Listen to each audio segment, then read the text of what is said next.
Hi, this is Greg and welcome to my YouTube channel. I'd like to welcome you to week 2-3 of the ship corridor project.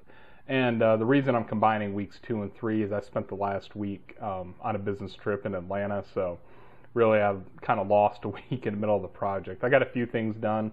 If you've seen the demolding series, that was easy. That stuff was easy to film, you know, because I could pretty much take it with me and just do some of the quicker stuff. But this project's just way too big to drag all that stuff along with me, so I'm back in town, and just going to give you some progress on what we're going to look to accomplish this weekend. So, in front of me is the project page for the Space Corridor project, showing both the basic and advanced set that we're going to do. And pretty much at this point, I've cast 24 sets of the molds.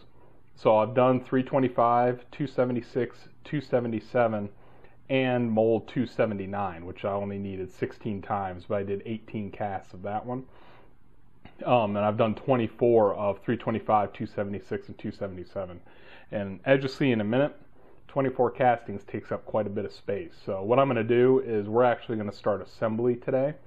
And right here, if you look across, is each sheet. And I'm going to start right here on sheet number 1. And what we have here is our layout for putting these blocks together. I picked up a bunch of black foam core board yesterday. And so we're going to start right on this page.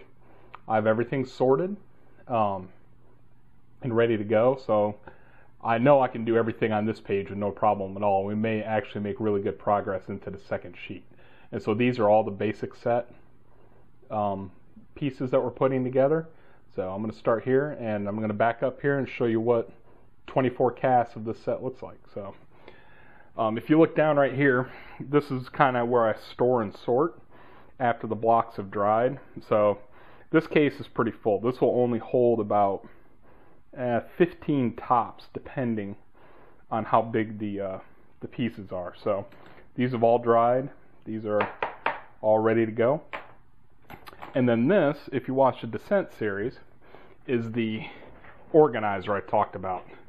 So right now I have each block is laid out in its own compartment, because if you look over here in the plans, he talks about the diamonds or D's, the X-shape grates or the X, and then the specials. And if you come over here, I have the specials here. Here's the X blocks, here's the D blocks, and then here's the G blocks on the plan. So as I'm building, it's just a quick flick with the finger, and you know, you can pull your blocks right out. On the bottom, we have the long 3-inch pieces from the industrial mold, and then it's just 2 of each type right around in a circle, and it kind of goes with the plan. So it starts over here with the 1 2s, 3 4s, 5 6s, and you'll see that that correlates to those right there. So organization is key. This will really help speed up your build. And while I was up in Atlanta, I stopped at IKEA, and for $7 I got the bottom piece of this, which is plenty big enough to hold however high I want to go with this organization system. And so, like I said, these were about $10 for the black pieces, and then the Lazy Susan I got from IKEA while I was up there for $7, so it was pretty cheap. So my normal storage method, if I'm keeping the blocks, and then behind me I've got on the drying racks, I did these Friday when I came in. So I pulled off the small brick mold. I was casting that along with these. And if you look on my video feed, you'll see a Hirst how-to where we make the tomb. And this is that. It's a video. It's about 10 minutes long, and we go through and we put this whole thing together. And for those that have already watched it, yes, I did catch the second block that was a problem up there. So I had 2 blocks that were turned around with the flat sides out. I caught those in time before the tacky glue set up and fixed them. So that's a little tomb project. Took 20 minutes, 30 minutes tops, and just let it dry overnight. It's got the removable top. So if you'd like to see that, it's a quick 10-minute video in the Hirst how-to section. So right now I'm going to get the black foam core board out. We'll go ahead and set up, and we'll start putting them together. I'll be right back. All right, we're back. What I've done, I've gone ahead and printed out the very first page, and we are going to be starting with this right here. So we're going to make 4 of these These are 1.5-inch blocks, so we're going to have 5 sections long, just straight hallways, basically. So this whole part's just going to be 5 of the X grates, and then we're going to have the decorative edge molding on the side. So in front of me is the black foam core board, and I have 5 of the X grate blocks right here. And normally when I'm setting this up, I would use the straight edge of the board to put it on, but it's easier to put my camera in the middle of this big piece of foam core. So you want to kind of dry fit everything first.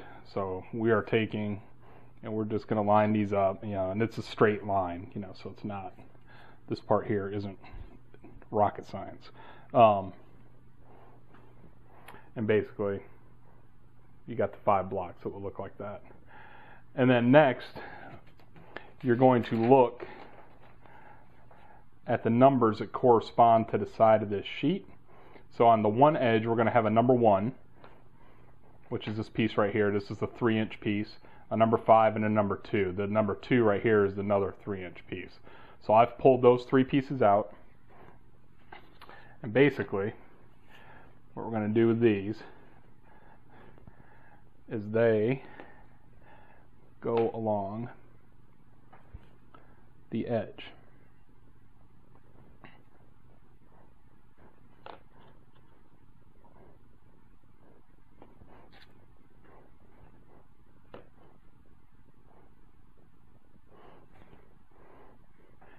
And I don't know if you can see, but if you look, you'll notice that all the cable pathways line up,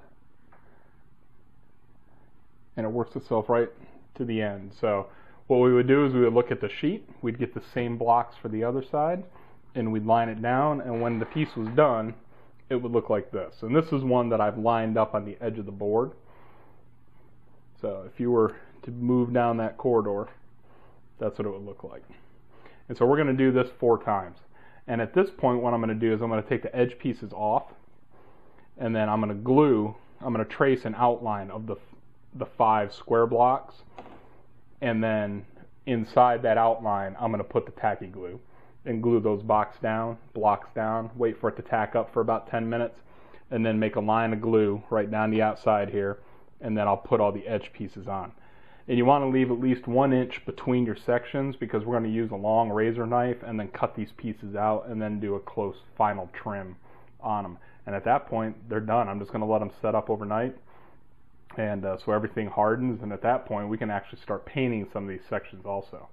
But I'm going to work my way through as many of these sections as I can today, and knock out some of the blocks I already have cast. Like I said, I should be able to get close to the basic set almost built. I'm probably about 6 casts short of having all the blocks I need for the basic set, but at least that way it'll get all the dried blocks I have onto the board, glued on, ready to go. And then tonight, when I'm done, I can cast up 6 more sets, let those sit for 48 hours, do 6 more on Tuesday, 6 more on Thursday, and by the time the weekend hits, I've got 48 casts done total of the project. And so we'll be pretty close done with casting by the following week. And from that point, it's going to be painting, assembly, and we're making good progress and moving along at a good clip. So let me get some of these glued down, and when I get some of them built, I'll come back and show you.